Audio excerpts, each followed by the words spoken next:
O J. Pedro GRP mandou. Pensando nessas ideias de super-herói, camp, etc., o que vocês acham da fala do João Vicente sobre coisas de infantaloide?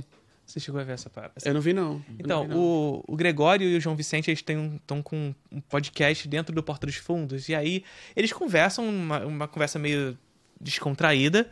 Em determinado momento, o João Vicente fala que ele acha... Ele não confia em adultos que têm bonecos, que colecionam bonecos. Que tem bonecos, e leem gibi e essas coisas.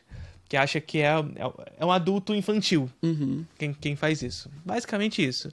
Num tom de brincadeira ali, mas aí também tem uma um coisa fundinho de no verdade. fundo, né? Que é meio estranho. Essa fala dele. Eu tenho uns bonequinhos em casa, mas tem um pouquinho. Assim. Eu acho que tem casos e casos. Tem também, casos e casos. Eu acho que existe... Tem limite. Existe Funko, algo de... não. Funko é limite. Eu também acho que...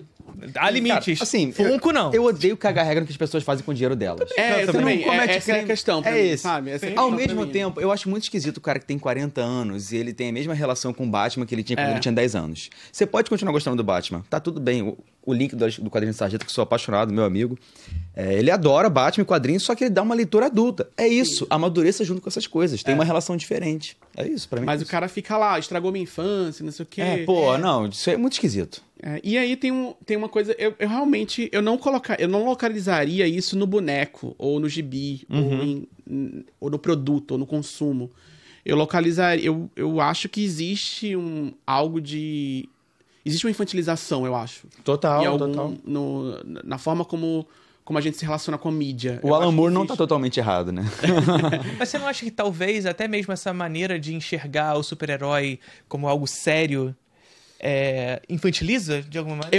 Eu acho. Pra cacete. Eu acho. Paradoxal. Porque precisa justificar a existência disso aqui como algo sério, senão... Mas é uma seriedade que não conversa com a realidade. Não você conversa. pensa, o Homem-Aranha do Sanheim que você citou, e que eu gosto pra cacete. Pô, o cara, pro segundo filme, começa o filme, ele é demitido, ele não consegue pagar a conta, ele é demitido do outro emprego, porque ele era entregador e fotógrafo, a hipoteca da tia dele tá atrasada, ela vai ser despejada, o melhor amigo quer matar ele só se fode que nem uma pessoa normal. Hoje em dia não tem nada disso, o Homem-Aranha é padrinhado pelo bilionário, porra.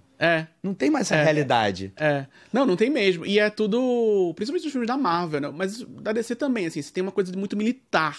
Pra caralho, cara, os Vingadores, eles são uma milícia sancionada pelo Estado. Só falta o Tony Stark falar, eu anti-U, pô. Só falta isso.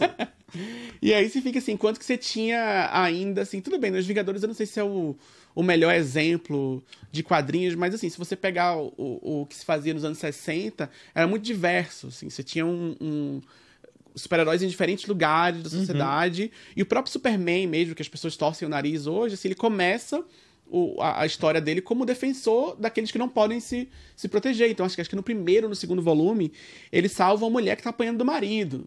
Assim, ele tirava gatinho de árvore no começo, pô. É o símbolo de esperança. E hoje tá salvando prédio, sabe? Falando em símbolo de esperança, o A. Robson Dev mandou 10 assinaturas de presente. Muito obrigado. Canal Desencontros. Muito obrigado. Melhor que o Super-Homem. Porque, na verdade, essa parada do Superman salvando o prédio tá muito justificado na questão do 11 de setembro também, né? Tem todo esse imaginário aí em torno do super-herói. Mas você tinha o super-herói ainda...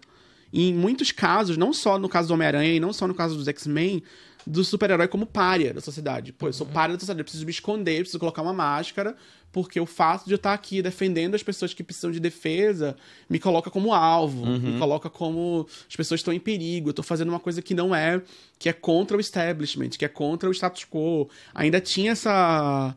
Claro, em diferentes casos, cada caso era um caso, os X-Men era uma coisa muito específica, os Vingadores dialogavam com outras questões, mas ainda tinha o super-herói como aquele agente independente que faz o que é certo, porque ele sabe que aquilo ali é o certo a ser feito e ele vai até o fim para defender aquilo, enquanto que quando vem essa leva dos últimos anos, né, dos últimos 20 anos, é realmente o herói sancionado pelo Estado, é o herói sancionado pelas forças militares, e mesmo quando tem um questionamento disso, eu falo isso pensando no filme do Capitão América. Guerra Civil. Do anterior, o Soldado Invernal.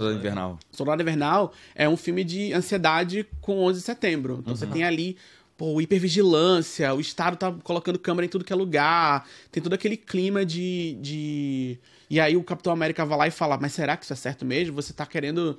tem umas discussões dele com o Fury, e não, isso aqui não é certo, não é isso que eu aceito, não é isso que eu defendo, não é isso que eu queria. Mas assim, você tem um filme levando o debate pra um lugar que, pô, que interessante, que tá questionando esse clima de hipervigilância que é o clima pós 11 de setembro.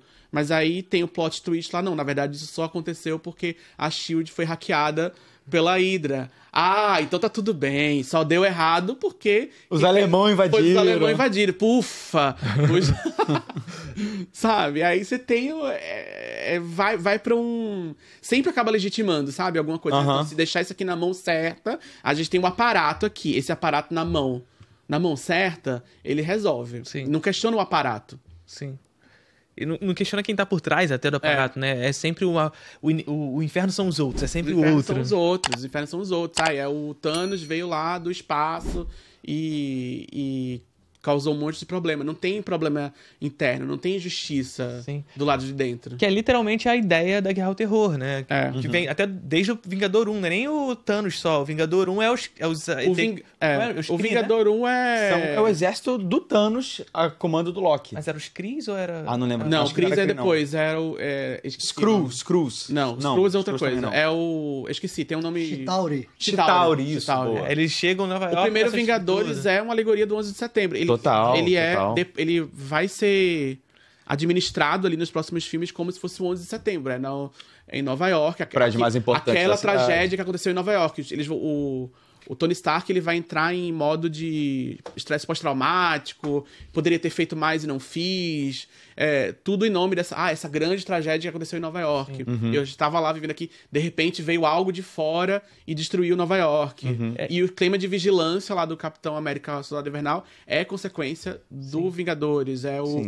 Então, como resposta, a SHIELD botou câmera de vigilância em tudo que era lugar, implementou um estado de exceção no mundo inteiro. E é isso que tá em questionamento nesse filme. Por isso que eu defendo o Homem de Ferro 3, porra. Porque aí o vilão é supostamente um terrorista árabe, chega lá, na verdade, não, é um americano por trás. Mas eu acho que esse filme ele tá inserido dentro de uma lógica que é justamente, desde o início, de estabelecer essa ideia do inimigo sem rosto, esse inimigo sem... enfim, esse inimigo sem rosto, que você não sabe quem é, mas ele vai chegar em algum momento, que é quando chega o Thanos. Né? E você precisa derrotar esse inimigo que a gente não sabe quem é ainda, até que ele finalmente chega. E aí, qual é a parada? Quem vai derrotar esse inimigo sem rosto que agora vai ter rosto? O bilionário. Óbvio. É o bilionário e o Capitão América que vai levantar a porra do Mjolnir. Sabe? Ele é o digno a derrotar, é o digno a salvar o mundo. O homem branco, né? É o louro, o americano, com a roupa, a bandeira vestida com a bandeira dos Estados Unidos. Do interior. A gente até teve um episódio aqui com o professor com o Diogo, que ele fala sobre a mitologia da Marvel, e ele fala justamente essa parada. O Capitão América, ao levantar o Mjolnir ali, narrativamente, mitologicamente, é literalmente... É o anglo-saxão. É o americano superando os deuses antigos pra salvar o homem, sabe? Cabe aos Estados Unidos salvar o mundo agora. De deixar pra trás o... deixar pra trás Thor. Essas coisas do passado não era pra ser superado.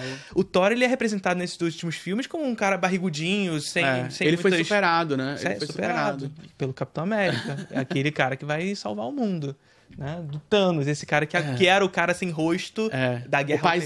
O paizão, né? O cara que... E agora tem outra leitura que eu tenho lá, que é todos... Eu não sei, hoje em dia eu nem assisto mais esse filme há muito tempo, mas tudo tem a ver com o pai. Assim, o Homem de Ferro tem um negócio lá com o pai dele, aí o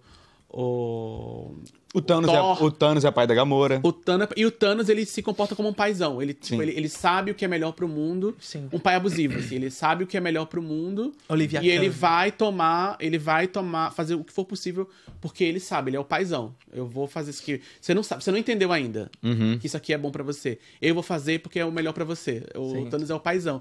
E aí no filme do Guardiões da Galáxia 2, aí tem... Que é o pai do Chris Pratt. Que é o pai do Chris Pratt. Aí, assim, quase tem uma época, assim, que é na época desse filme, que todos os filmes era pai. Todos os filmes. Era o Thor, tinha um negócio, o pai morre. Aí a Gamora e a Nebulosa também tem um negócio com o pai. O Homem de Ferro tem um negócio lá com o pai também. É uma coisa edipiana que, porra... Completamente. A Vespa, que é filho do Homem-Formiga original. Isso. E o próprio Thanos, que ele se comporta... Ele não é pai... Assim, ele só é pai da Gamora e da Nebulosa.